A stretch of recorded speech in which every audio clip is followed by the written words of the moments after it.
2024년도 어린이 주일 하나님 앞에 예배 드리겠습니다. 묵도하시겠습니다.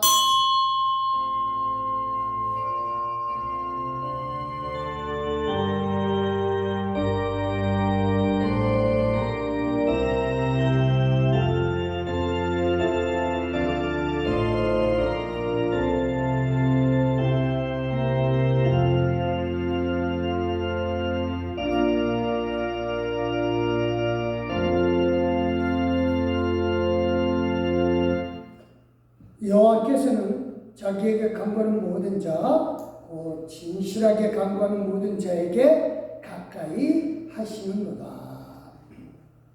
할렐루야. 하나님을 찬양합니다.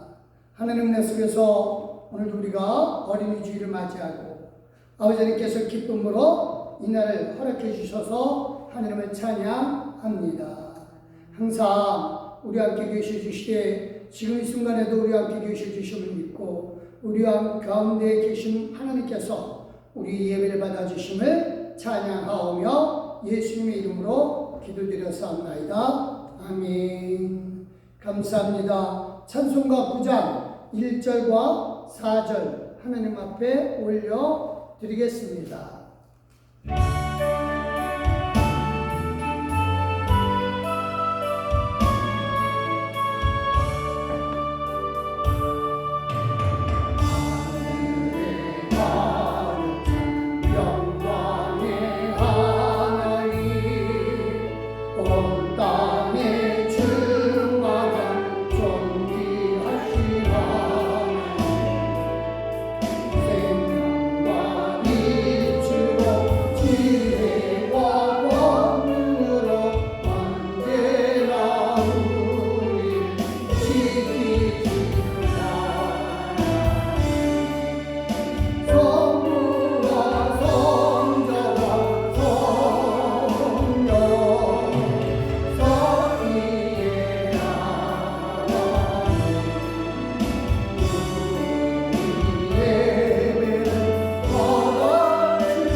겸손한 마음으로 하나님 앞에 헌신의 기도를 올려드리겠습니다. 기도하십니다.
할렐루야. 하나님 감사합니다.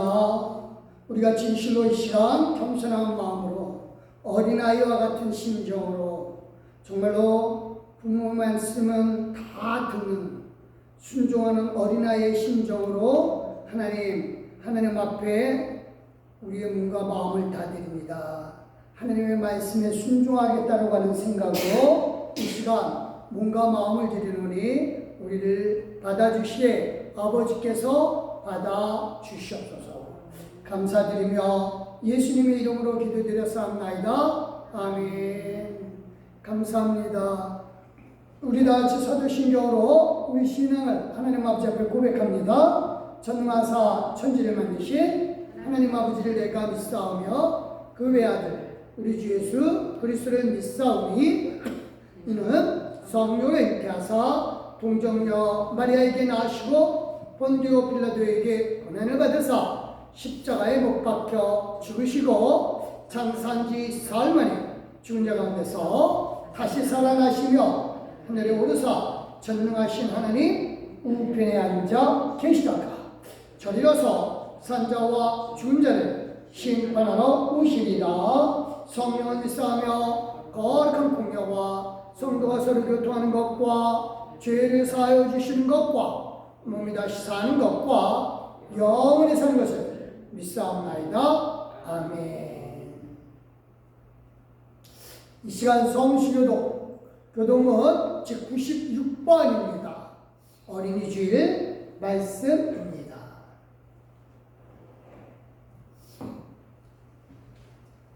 감사합니다. 제가 노란 줄 읽을 테니까 여러분들은 하얀 줄 읽어주시면 되겠습니다. 받들어 읽겠습니다. 보라, 자식들은 여호와의 기업이요 때에 열매는 그의 상급이로다. 아멘. 젊은 자의 자식은 장새 수중의 화살 같으니 그것이 위에 활성 중에 가득한 자는 되다. 아멘. 아멘. 이르시되 진실로 너희에게 이르노니 너희가 돌이켜 어린아이들과 같이 되지 아니하면 결코 천국에 들어가지 못하리라. 그러므로 누구든지 이 어린아이와 같이 자기를 낮추는 사람이 천국에서 가지 않아. 아멘. 또 누구든지 내 이름으로 이런 어린아이 하나를 영접하면 온 나라를 영접하리니. 아멘. 아멘. 또 아비들아 자녀를 노엽게 하지 말고 오직 주의 교훈과 훈계로 양육하라. 마땅히 행할 길을 이에게 가르치라. 아멘. 다 같이요. 그리하면 늙어도 그것을 떠나지 아니하리라. 아멘. 예, 감사합니다. 우리 찬송 563장 하나님 앞에 올려드리겠습니다.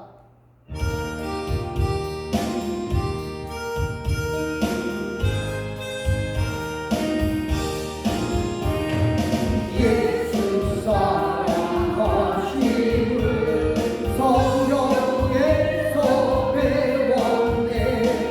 우리는 약하나 예수 원치 않도다. 날 사랑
기도하시겠습니다.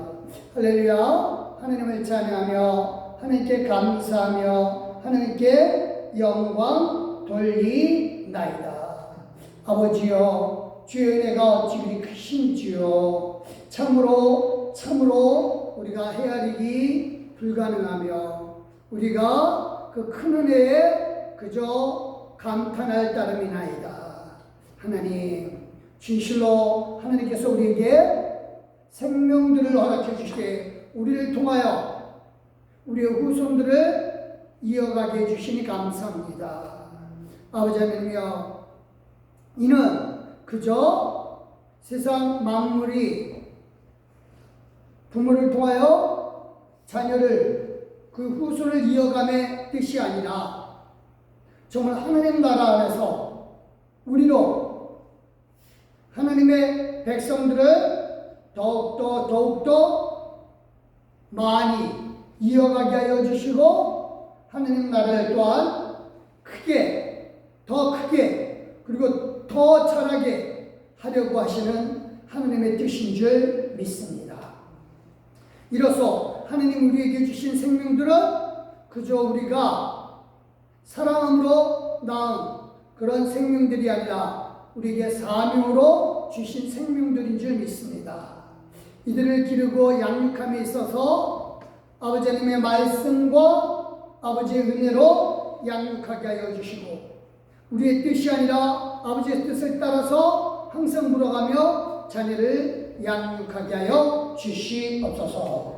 하나님이 언제나 우리에게 주신 복이 큽니다. 언제나 우리에게 주신 사랑이 큽니다. 정말로 하나님께서 주신 이 생명들 하나하나에 그저 인간으로서가 아니라 하나님의 백성으로서 대하게 하여 주시고 이들을 진실로 사람 이상의 상대를 하게 하여 주시사 그들을 보면서 예수 그리스도의 모습을 발견하게 하여 주시고 하나님 아버지의 모습을 발견하게 하여 주시사 우리로 자녀를 양육함에 있어서 하나님의 사람을 양육함에 책임감 갖고 양육하게 하여 주시옵소서.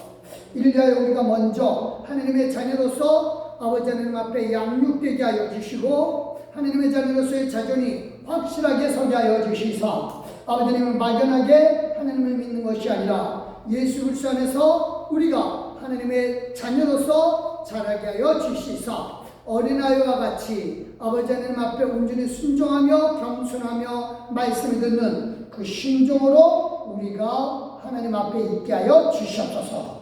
감사합니다. 오늘도 성령이 함께하여 주시되 은혜로 함께하여 주심을 믿사옵고 예수 그리스도 이름으로 이 모든 말씀 기도드렸사옵나이다. 아멘.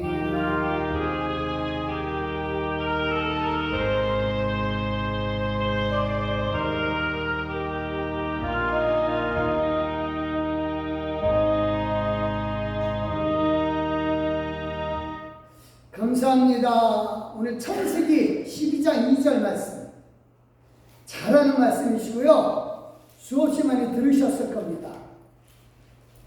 중요한 우리에 대한 약속이기도 하기 때문에 이 말씀을 나누기로 합니다.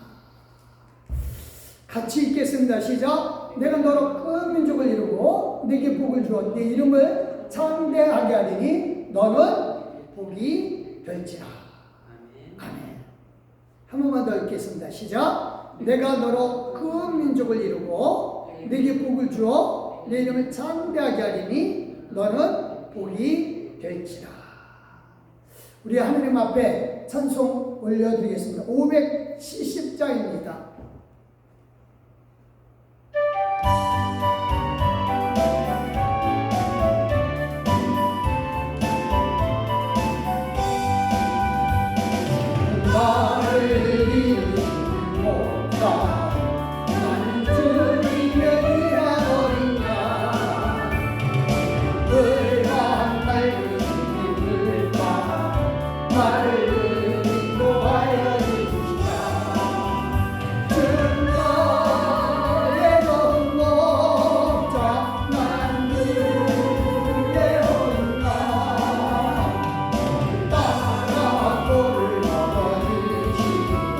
내게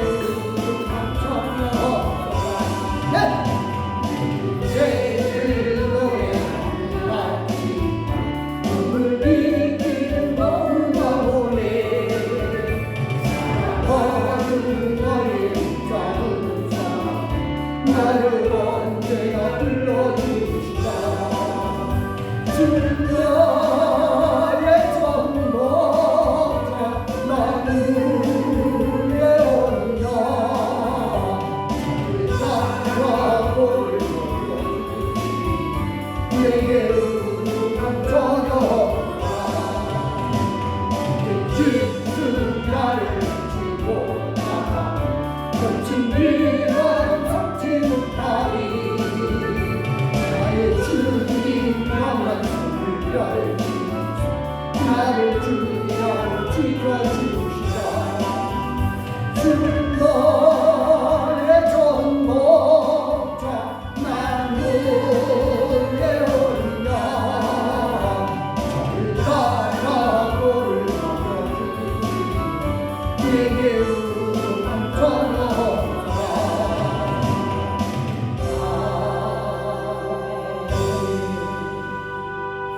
감사합니다. 오늘 하나님께서 우리에게 주신 말씀 하나님 나라의 큰 민족을 이루기 위해 가족 사랑하자.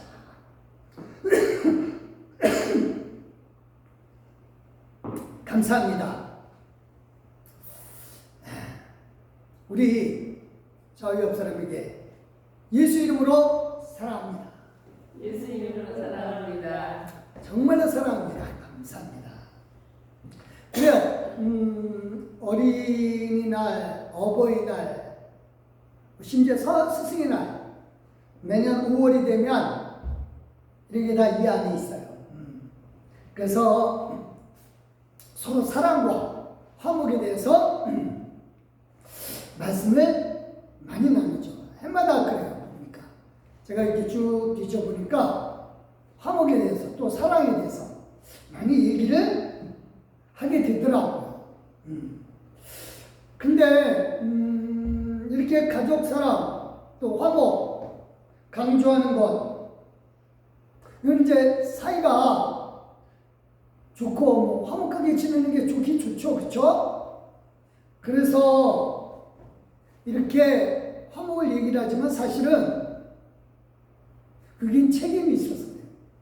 책임. 제가 금요일 밤에도 말씀을 나눴는데 책임이라고 하는 게 상당히 중요하거든요. 그러니까 연인들끼리도 막 다투고 싫으면 뭐 갈라서면 되죠. 근데 진짜 부부는 어떻게 해요? 진짜 부부는요 상대방에 대한 책임 가지고 끝까지 가거든요. 어떻게 해서든 해결해야 돼요. 이게 책임감이거든요. 또 특히 이제 회사에서도 마찬가지죠. 직원이야 떠나면 돼요. 왜? 어려울 때 떠나면 돼요. 왜냐면 회사에 대한 책임이 없잖아요. 근데 이제 대표자들은 안 그렇죠. 어떻게 해서든 책임을 져야 해결을 하면서 책임을 져야 이 회사가 이끌고 나갈 거다. 이게 자기 거니까 그래요. 그건 또 자녀들에게도 마찬가지입니다. 자녀와 부모의 관계도 마찬가지예요.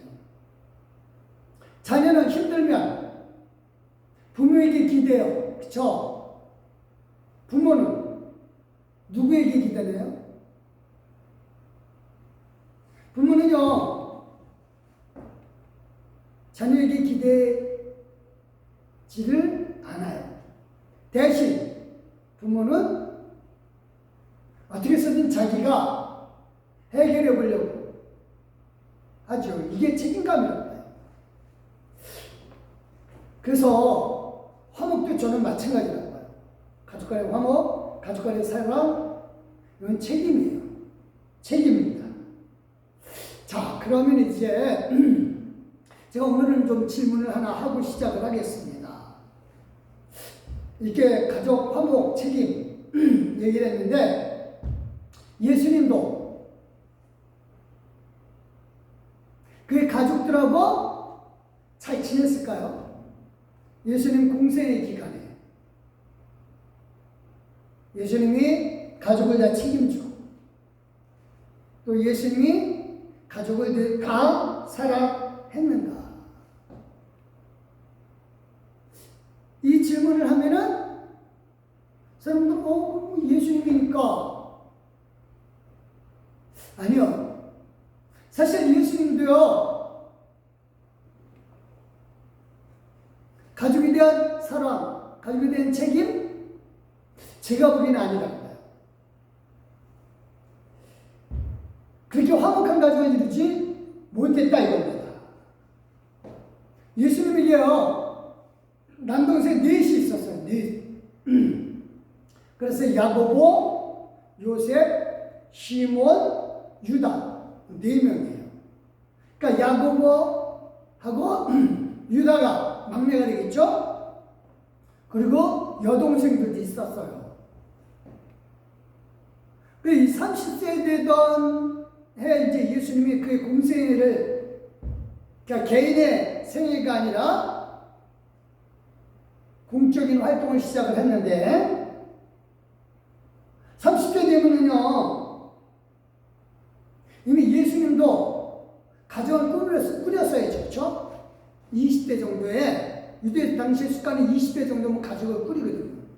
그리고 당시에 예수님이 30대 정도 당시에는 어머니가 홀어머니였었어요. 요셉이 일찍 돌아가셨어요.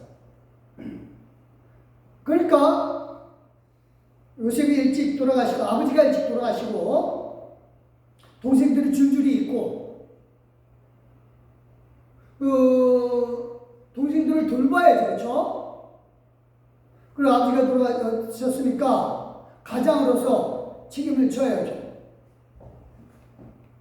근데 이제 한 30대 되고 난 다음에 예수님이 이제는 가장으로서의 책임, 내 동생들도 어느 정도 컸으니까 그리고 여동생들도 일부는 시집 갔으니까 이제 내 생애를 내 공생이 하나님 나라를 위한 나의 공적인 삶을 살겠다라고 하는 거죠.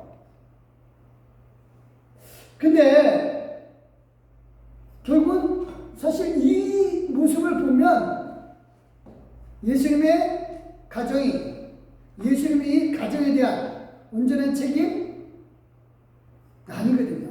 이거는 냉정하게 얘기하면 아니에요. 사실 30세 홀어머니를 놔두고 자기 동생 놔두고 가정 하나님 나라 전파한다면서 가정 안 돌보셨거든요. 그런데 뭐 완전히 가정을 떠난 건 아니에요.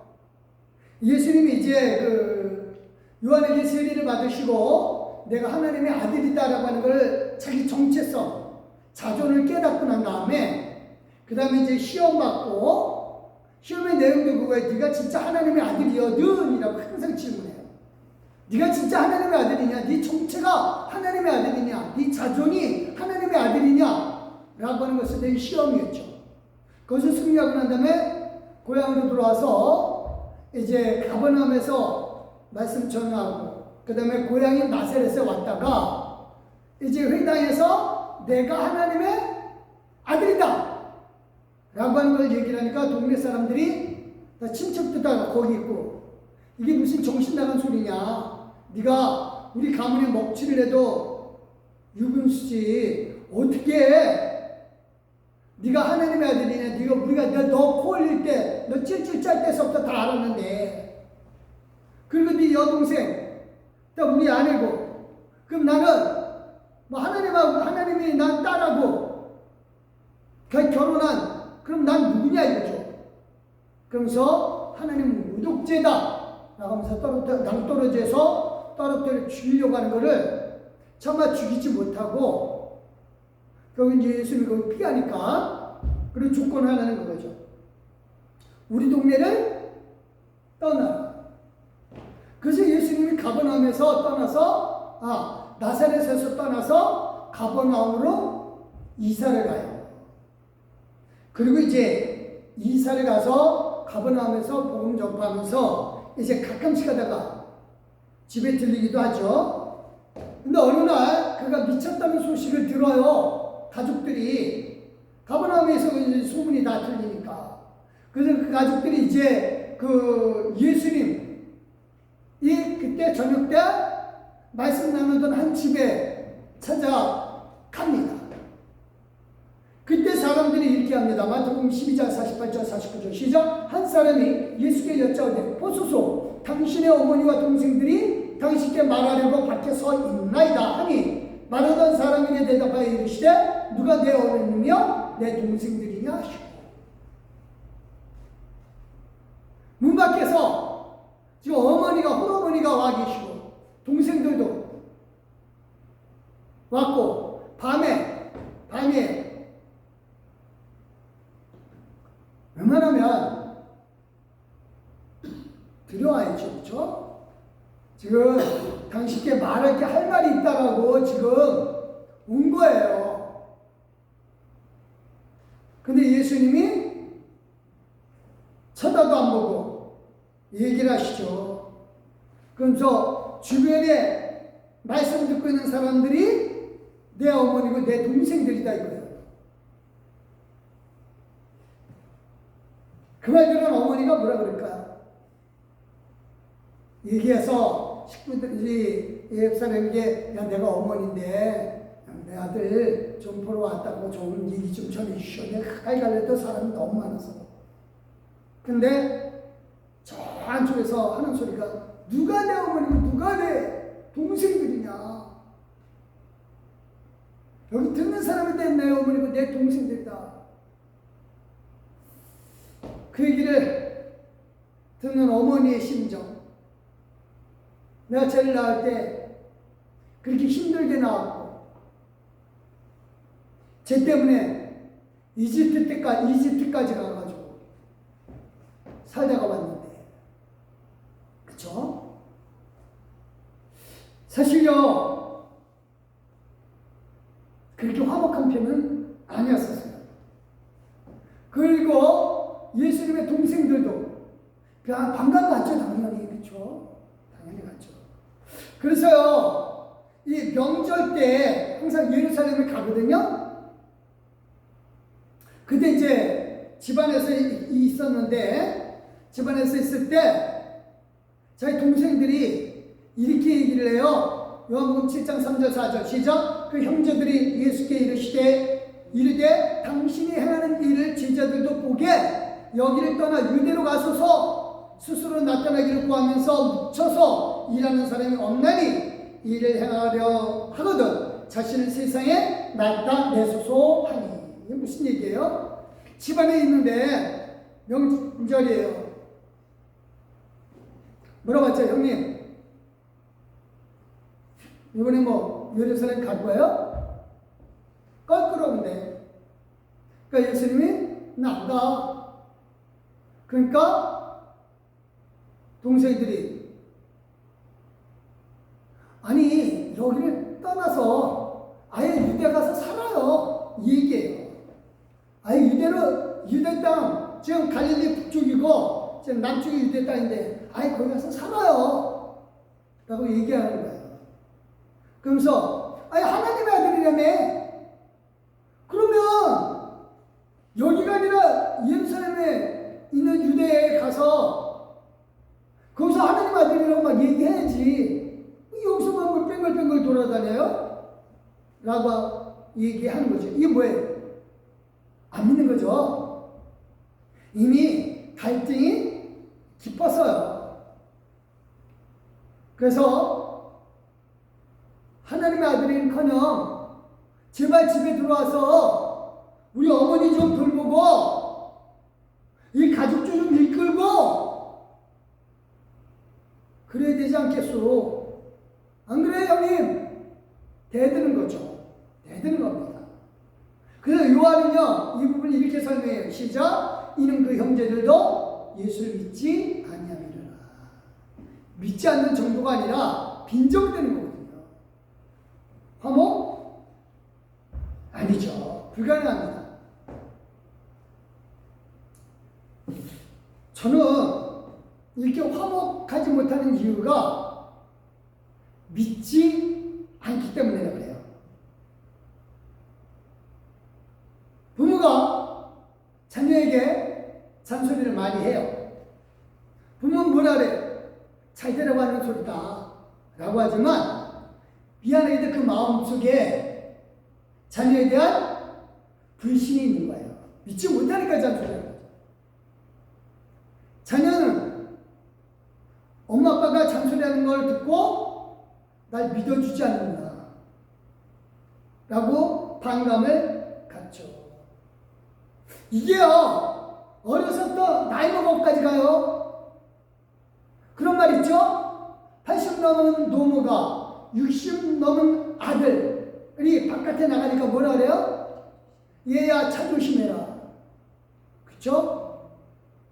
물론 이게 사랑해서 하는 말이기는 해요. 그쵸? 이걸 좋게 얘기하면은 아무리 나이 먹었어도 어머니 눈에는 항상 애들이다라고 좋게 표현하지만 미안하지만 그 마음의 본질은 그거예요. 믿지 못하는 거예요. 믿지 못하니까 80 넘은 노모가 60 넘은 아들한테 차 조심해라 라고 하는 거예요. 진짜 믿어야죠. 믿어야죠. 그러니까 여전히 어린애로 본다는 말 자체가 사실은 부모가 자녀를 못 믿고 있다라고 하는 뜻이죠. 아니 아예 안 믿는 거죠. 안 믿기도 작정한 거죠. 사실 60대 아들이 80대 노모보다 능력이 더 있어요. 사실 60대 아들의 입장에서 80대 어머니를 보면은 사실 못 믿겠죠. 더 불안하죠. 이런 불신 속에서요, 가족의 화목은 없어요. 근데 여전히 부모 입장에서는 어려서부터 키워왔으니까 눈에 걸리는 게 많거든요. 그러니까 계속 말하게 되는데 이게 습관이 되어버린 거예요. 불신이 습관이 되어버린 거죠. 이 문제를요, 예수님의 가정도 그렇지만 바울도 역시 그랬거든요. 바울도 사실은 예수 믿고 난 다음에 복음 전파하면서 자기 혼자만 다녔어요. 베드로는 안 그랬어요. 베드로는요, 자기 아내를 데리고 항상 같이 복음 전파했어요. 오히려 베드로가 더 인간적이고 더 사랑스럽죠. 바울은 자기 아내를 고향 다소에다 놔두고 자기 자녀들도 그렇고 자기는 혼자서 복음 전파 한다고 돌아다니거든요. 가정 입장에서 봤을 때는 답답하죠. 그리고 바울의 아버지 입장에서도 답답한 거고. 쉽게 얘기해서 하나님 믿고 복음 전파하는 거 가장 다 내팽개친 거나 다름이 없어요. 이게 근데 바울은요, 이 가정 화목의 문제 내팽개친 거나 다름없다라고 했는데 아니에요. 바울은 가족 그리고 동족 간의 불신의 문제 이거를 바울은 해결했어요. 바울이 가장 마음 아팠었던 게 그거예요. 동족 구원이거든요. 그 사실 동족하고도 갈등이 많아요. 그래서 읽기 합니다. 로마서 9장 3절 시작. 나의 형제 곧 고륙의 친척을 위하여 내 자신이 저주를 받아 그리스도에게서 끊어질지라도 원하는 바로라. 그래서 사실은 이 동족 간의 문제, 가족 구원의 문제, 이거 굉장히 쉽지 않은 문제거든요. 근데요, 바울은 그거예요. 이게 자기가 동족의 구원의 문제 때문에 굉장히 핍박을 많이 받았고, 동족들이 바울을 죽이려고 할 때, 바울이 예루살렘에서 복음 전파하려고 그러다가 나중에 이제 붙잡히잖아요. 3차 전쟁 마지막에. 그때 바울을 구해준, 그러니까 암살하려고 바울을 암살하려고 자객이 40명이 딱 있었었는데 그 비밀을 알려준 게 누구예요? 자기 여동생의 아들이에요. 그래서 자기 여동생 아들이 자기한테 알려주니까 바울이 감옥에 있으면서 이 예루살렘 총독에게 얘기를 하죠. 이 총장에게 죽이려고 하는 사람들이 있으니까 이 청년의 말대로 좀 따라주십시오. 그래서 바울이 예루살렘에서 밤중에 가이사랴로 이송이 되는 겁니다. 군대를 철저하게 호위하고. 그러니까 바울은 그거예요. 자기 여동생 따지고 보면 자기 오빠인데 집에 돌아보지도 않고 아버지도 계시는데, 더군다나 바울은 랍비였었거든요. 랍비. 존경받는 선생이었어요. 율법.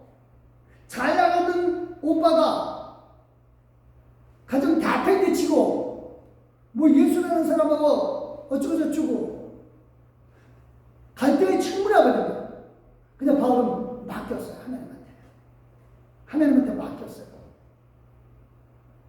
이게 불신을 해결하는 겁니다.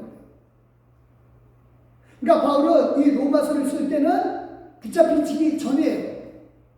이 자기의 문제, 가족 간의 갈등 문제, 동족 간의 갈등 문제. 이게 실제 자기를 죽이려고 하는 이 동족들. 근데 이 문제를 갈등보다 화목으로 이끌어가는 방법이 딱 하나예요. 자기가 생각을 했어요. 이걸 어떻게 하면 좋을까? 내 마음 정말 내가 저주를 받아서 내가 차라리 지옥을 갈지라도 나 원하는 건데, 동족들이 예수님 믿고 돌아오는 게 원하는데, 근데 내가 이걸 전하기 위해서 가서 막 부딪힐까? 아니다 이거죠. 이게 부딪혀서 되는 문제가 아니다 이거예요. 그럼 어떻게 하느냐 이거예요. 말씀을 읽어보니까 옛날에 엘리야가 바울과 싸운 이 아하방하고 이제 바알 선지자들에 대해서 싸우다가 도망갔거든요. 이기고 난 다음에 도망갔어요. 그런 다음에 서러워서 하나님 앞에 호소하죠. 나만 남았다고. 그러자 하나님이 이렇게 말씀하셨어요. 로마서 11장 4절 시작. 그에게 하신 대답은 무엇이냐? 내가 나를 위하여 바알에게 무릎을 꿇지 않은 사람 7,000명을 남겨두었다 하셨으니, 하나님이 7,000명 남겨두었다 라고 하는 것을 생각을 한 거예요. 그러니까 하나님은 지금 그때 7,000명을 남겨두시고 엘리야가 몰라서 그랬지 자기만 남은 게 아니다 이거예요. 7,000명이나 된다 이거예요.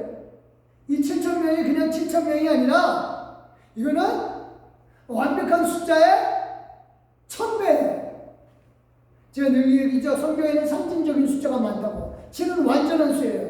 그러니까 하나님은 완벽하게 사람 남겨놓게. 그러니까 단지 숫자적인 7,000이 아니에요. 7,000의 숫자가 그 이상의 의미다 이거예요. 완벽한 숫자에다가 1,000배.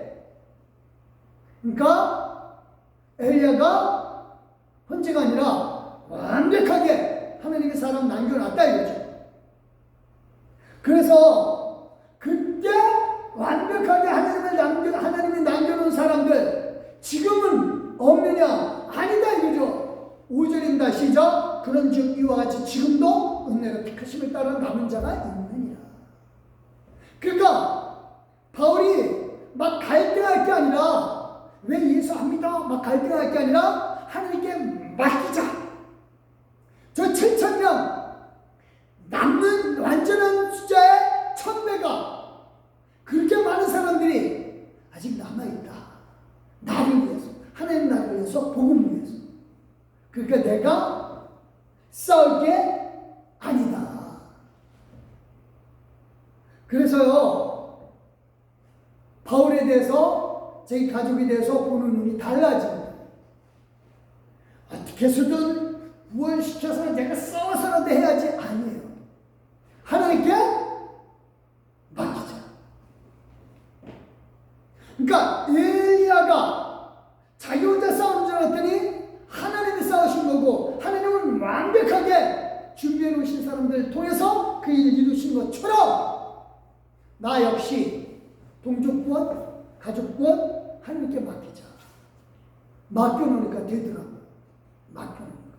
그러니까 자기가 예루살렘에 나중에 붙잡혀가지고 감옥에서 혹여나 죽을 뻔했는데, 암살단에 의해서. 근데 자기 동생 아들이 자기를 구해줄 줄은 생각지도 못했거든요. 근데 구해주더라고요. 이게 하나님의 역사하심을 바울은 깨닫는 거죠. 그래서 뭐라 그래요? 31절입니다. 시작. 이는 만물이 주에게서 나오고 주로 말미암고 주에게로 돌아가미라. 그에게 영광이 세세히 있을지어다. 아멘. 모든 게 다 하나님께로부터 나왔다 이겁니다. 하나님 주관에 있는 거예요. 그래서 하나님을 다 인정하면 돼요. 영광이 라고는 말이 늘 얘기를 해요. 이거 인정한다는 뜻이에요. 하나님의 하심을 인정하라 이거예요. 그러니까 잔소리 대신 하나님의 하심을 인정하고 믿고 기도하는 거죠. 그래서 하나님이 하실 것을 돌아보면 돼요. 저도 제 자신 돌아보면서 많은 생각을 해요. 나 20대 때 나 믿음이 어땠었나? 나 30대 때 내 믿음이 어땠었나? 돌아보니까 많이 부끄러워요. 근데도 하나님은 저를 인정해 주셨거든요. 그리고 잘 끌어 주셨어요. 그리고 지금 이 자리에 서서 분명히 하나님의 믿는 믿음에 저는 확실히 섰다고 자부하셨거든요. 그래요. 저를 믿어주신 하나님. 우리 또한 우리 자녀들에게 신뢰를 보여주는 거예요. 그게 화목의 길입니다. 잔소리 다 아니요. 나중에 보면 다 돌아와요. 정말 믿으시기 바랍니다. 하나님이 하신다니까요. 만물이 어디서 나와요? 하나님에게서 나오는 거예요. 그래서 막 갈등하고 왜 그래 막 잔소리 퍼볼 게 아니라 믿어주자 이거죠. 잘못된 길로 가는 경우가 있어요. 그래도 돌아오게끔 돼 있어요. 기도해야죠. 기도 안 하고 잔소리가 먼저 나가면 힘들어요. 예수님은 자녀들이 믿지 못하니까, 예수님은 그 형제들, 가족들이 믿지 못해서 신뢰가 끊어졌다 했잖아요. 예수님도 나중에 가족을 화목하게 돌려놔요. 어떻게? 그의 공생의 기간에 못 이룬 가족 화목을 부활 이후에 완성시키거든요. 그러니까 예수님이 나 왜 안 믿어? 내가 하나님의 아들을 왜 안 믿어? 가족들은 못 믿거든요. 어렸을 때부터 봤거든요. 어떻게 큰지를. 근데 어느 날 갑자기 하나님의 아들이라니. 근데 예수님 이걸 아무리 설명한다 하더라도 안 되는 거죠. 딱 하나. 믿음이 있으면 되는데 그 믿음은 어릴 때 가능해요? 부활 이후에 가능한 것을 예수님은 알아요.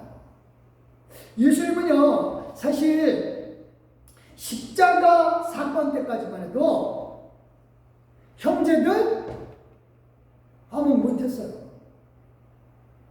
예수님의 어머니 마리아 십자가에 달릴 때 있었어요.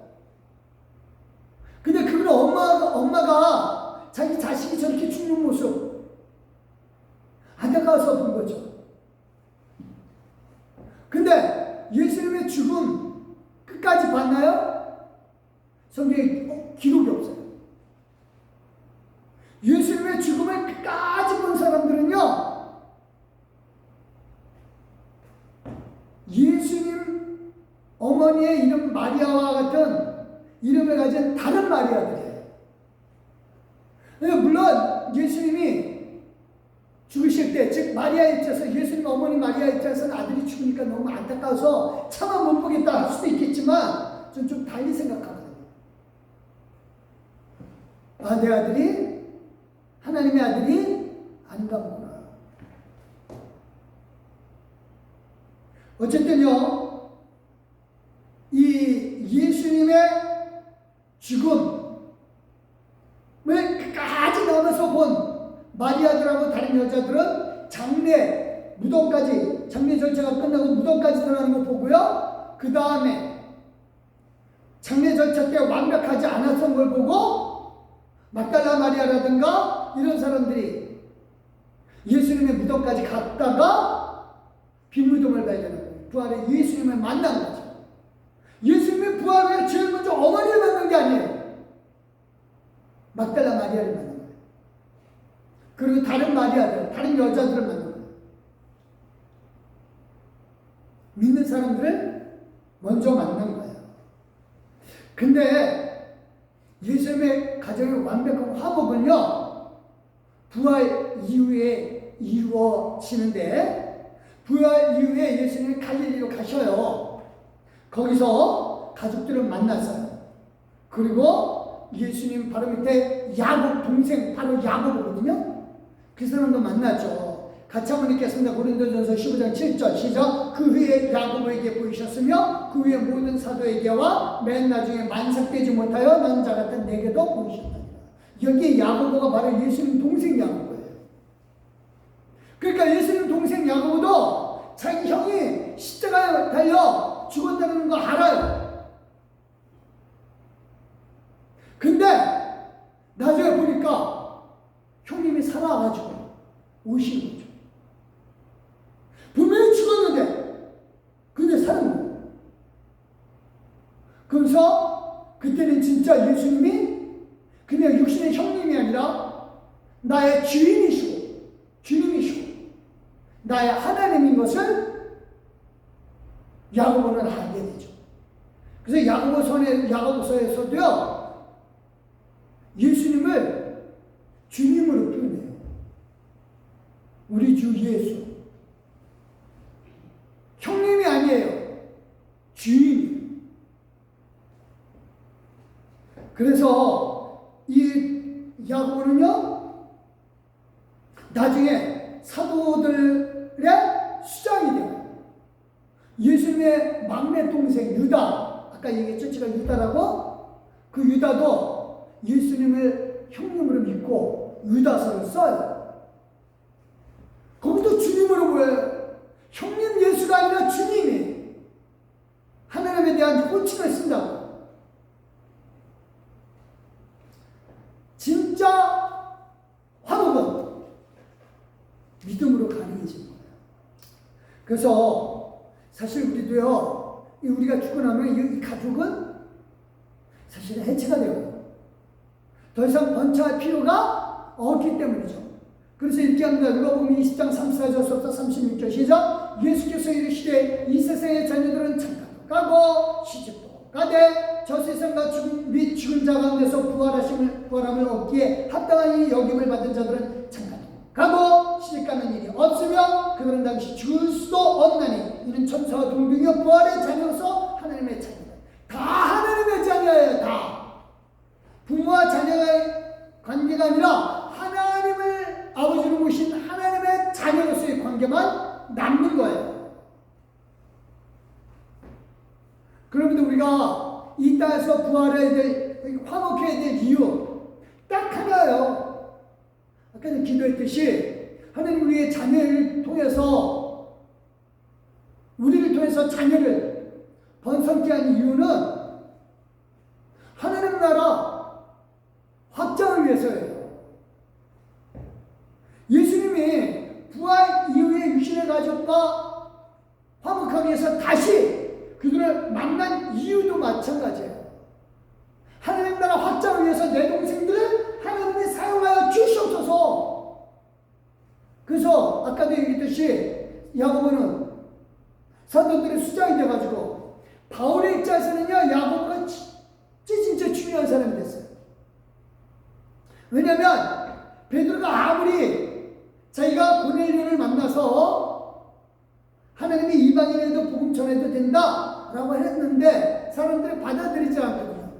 그런데 야고보가 얘기를 탁 듣고 난 다음에 그래 바울 말이 맞아.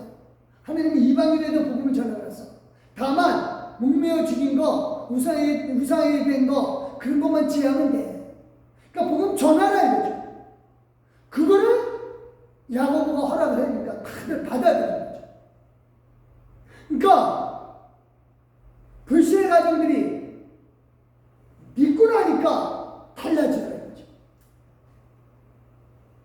그래서 하나님 나라 안에서 우리가 가족 화목해야 될 이유는 그거예요. 하나님 나라 확장입니다. 그러니까 자녀들이나 사람들에 대해서 왜 그래 잔소리 아니요. 믿어줘요. 믿고 기도를 해줘야 됩니다. 기도. 그리고 나를 통해서 나온 저 자녀들이 하나님 나라 확장되기를 기도해야죠. 내버려두라는 뜻이 절대 아닙니다. 기도해야 됩니다. 기도. 그래서 이 땅에서의 화목금으로 하나님 나라 큰 민족이 조사해야죠. 조사는 날마다 내 때가 바로 내 후대들의 조상이 되는 거예요. 그래서 보아스는 다윗 왕조의 조상이 되고 아브라함은 이스라엘 백성의 조상이 되고 영적인 우리의 조상이 되는 거죠. 믿음의 조상. 그래서 하나님이요 아브라함을 부르실 때도 그거예요. 딱 약속이 그거예요. 약속이. 바로 아까 읽었죠. 12장 2절 시작. 내가 너를 큰 민족을 이루고 네게 복을 주어 네 이름을 창대하게 하리니 너는 복이 될지니라. 큰 민족을 이루는 게 하나님이 아브라함을 부른 이유예요. 믿음? 사실 아브라함의 믿음 형편없었습니다. 아들 이삭 낳기 전까지만 해도 불신이었었어요. 바로 한 해 전까지만 해도 자기 아내를 블레셋 나라 왕에게 또 넘길 뻔했거든요. 아니 넘겼었어요. 믿지 못했어요. 그러면 25년 동안 그렇게 못 믿었던 아브라함의 신앙 상태 하나님이 강권적으로도 뭐라도 계속 잔소리를 해야 되는데 하나님은 알거든요. 너는 결국은 큰 민족을 이루게 된다. 그래서 아브라함이 이삭 낳고 난 다음에 진짜 하나님이 하시구나. 그러는 다음에 이삭이 어느 정도 컸을 때 하나님이 바쳐봐라. 그러니까 서슴없이 바치는 거죠. 그제서야 하나님이 이삭을 통해서 약속을 제대로 세워줍니다. 그러니까 중요한 건 그겁니다. 하나님 나라 확장을 위해서 하나님이 우리에게 자녀를 주셨고 그 자녀들은 하나님의 손에 길러지기를 우리는 기도해야 됩니다. 이스마엘이 자기 어머니 하갈과 함께 쫓겨날 때도 그래요. 정말 하갈의 입장에서는 억울하고 사라 또한 분통 터지고 서로 갈등이 어마어마하게 했어요. 사라하고 하갈하고는 정말 심한 갈등이거든요. 몸종이었던 하갈, 자기 몸종이었던 하갈이 임신하고 나니까 태도가 확 달라지고 그래서 그거 쫓아냈는데 다시 돌아오니까 할 수 없이 받아주었다가 애 낳고 나서 이스마엘이 좀 어느 정도 13살 정도 크고 나니까 조금 난 애 이삭 그때 낳고 난 다음에 이삭이 조금 크니까 이스마엘 조금 따라다니니까 이스마엘이 괴롭히거든요. 갖고 놀아요. 그러니까 그 꼴 못 보겠다고 사라가 하갈을 쫓아내거든요. 갈등이 되게 심한 거예요. 아브라함의 입장에서는 그래도 이스마엘이 내 맏아들인데 하나님 쫓아내라고 하거든요. 근데요 거기서 하나님이 이스마엘 통해서 그러니까 하갈에게 이스마엘을 통해서 큰 민족을 이루게 하겠다고 하거든요. 21장 18절 시작. 이런 아이를 일으켜 내 손으로 붙들라 그가 큰 민족을 이루게 하시리라 하십니다. 그래요. 지금 진짜 이스마엘의 후손 큰 민족을 이루었죠. 이슬람 교도들이 그래요. 자, 이제 우리 차례예요. 그렇죠? 우리 차례입니다. 우리가 가정 화목 좋아요. 하지만 큰 민족을 이루어야 할 책임이 우리에게 확실하게 있습니다. 이래서 첫째, 믿어줘. 믿고 자녀들, 가족들은 서로를 믿어야 돼. 서로 믿지 못하면 화목 없어요. 믿어주고 대신 내버려 두려는 것이 아니라 뭐하라? 진짜 기도해야 됩니다. 기도해야 돼. 기도하는데요? 기도했으면 믿고 나가야죠. 기도하는데 안 돼요. 이건 불신앙이죠.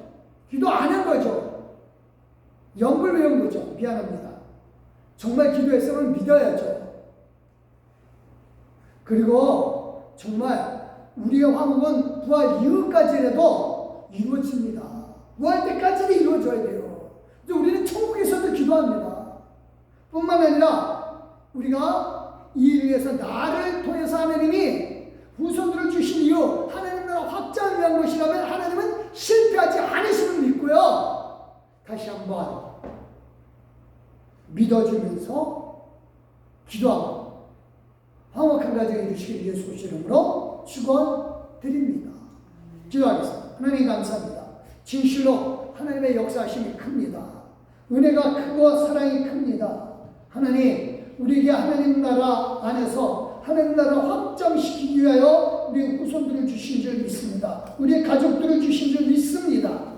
하나님, 막연하게 가족 화목이 아니라 정말 우리를 통한 하나님의 나라 확정을 위해서 우리가 책임 갖고 사명감으로 서로를 신뢰하며 화목하게 하여 주시옵소서. 이를 위하여 기도하게 하여 주시옵소서. 예수님의 이름으로 기도드렸사옵나이다. 아멘. 감사합니다. 569장입니다.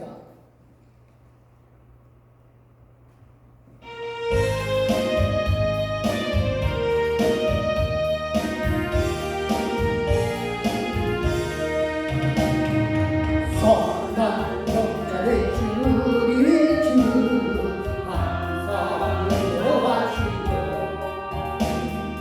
그들을 가져온 곳에서 우리 걸어주소서. 성모자 그시여 항상 인도하소서. 성모자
정말 감사합니다. 우리를 통하여 우리에게 주신 가족들로 인하여 하나님께 영광 돌립니다. 하나님의 나라 확장을 위하여 우리에게 가족을 주셨으니 이들을 정말로 사랑하고 기도하면서 정말 믿어주게 하여 주셔서 그래서 하나님 나라 안에서 하나님이 기르신 것을 믿고 기도함으로 말미암아 이들이 분명히 하나님 나라 안에서 하나님의 백성으로 클 것을 하나님 앞에 감사함으로 놓고 기도하게 하여 주시옵소서. 아버지 하나님이여, 그래서 불화함으로 말미암아 오히려 불신의 가정이 아니라 화목함으로 말미암아 믿음의 가정이 있게 하여 주시옵소서. 하나님 앞에 11조 드린 귀한 손길이 있습니다. 기억하여 주시되 축복으로 기억하여 주시고 은혜로 함께 하여 주시고 그 삶 전부를 축복 가운데 역사하여 주시옵소서. 또한 아버지 하나님이여 주일원금 믿음으로 드렸습니다. 하나님 함께 하여 주시고 아버지 하나님 앞에 예물 드린 귀한 손길에게 복의 복을 더하여 주시옵소서. 주정금 드렸습니다. 하나님 이끌어 주시되 축복을 이끌어 주시는 하나님의 역사심을 믿습니다. 감사드리며 이 모든 말씀 예수 그리스도의 이름으로 축복 기도드렸사옵나이다. 아멘. 감사합니다. 공고 말씀 잠깐 드리겠습니다.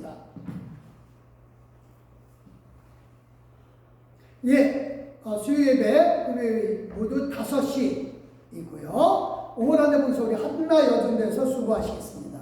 목요전도 잊지 마시고요. 찬양 우리 믿음의 동역자들이 하는 축복 기도하고요. 어제도 청소부 봉사하신 귀한 분들 건강 가운데 이끌어 주심을 믿고 파주교회 설립 20주년 기념 예배가 5월 마지막 주일 즉 26일에 있습니다. 기도해 주시기 바라고요. 오늘은 어린이주일, 다음 주일은 어버이주일로 예배 드리는데 오늘 르데여전에서 꽃을 어버이에게 미리 드립니다. 왜냐하면 12일이 되니까 어버이날이 한참 지나고 만후가 되어서 오늘 먼저 드립니다. 그리고 종교의 신방 5월 20일부터 30일까지인데요. 기도해 주시기 바랍니다. 그리고 다음 주일에 신방 예정표를 주보에 알려드리겠습니다. 우리 일어서 주시고 찬송가 359장 1절과 3절 올려드리겠습니다.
감사합니다. 우리에게 주신 가족, 우리에게 주신 식구들 정말 감사드립니다. 서로를 신뢰하게 하여 주셔서 서로를 믿음으로 말미암아 하느님 은혜 가운데 화목한 가정을 이루게 하여 주셔서 이는 하느님 나라 확장을 위하여 우리가 기도로 책임지고 기도로 사는 감당해야 될 일인 줄 믿습니다. 하나님 앞에 섰을 때 잘했다 칭찬 듣게 하여 주시옵소서.